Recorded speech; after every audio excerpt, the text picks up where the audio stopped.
अब घर को जा रहे हैं, खाना ना खा लिए हम लोग। हाँ, दबा के खा लिए, अब दबा के खा लिया, दबा के सो जाना भी है। अब घर को जा रहे हैं, देखो हायाबुसा पे जा रहे हैं। हायाबुसा देखते हो?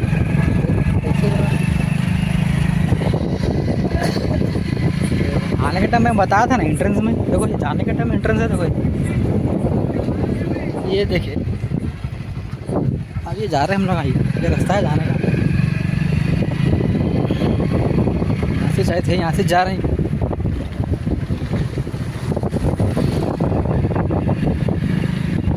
खाना तो ज़बरदस्त था, पूछो ना को। हलीम, चिकन, रुमाली रोटी, गुलाब जामुन। हाँ तो पूछो ना, पापा 4-5 खा लिया मैं तो। कद्दू की खीर थी,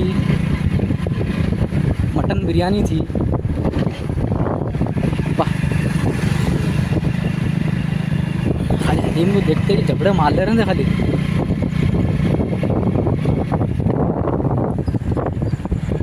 अरे घर को जा रहे हैं यार,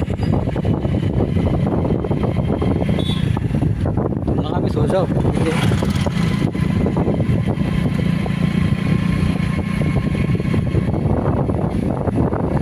अल्लाह हाफिज़।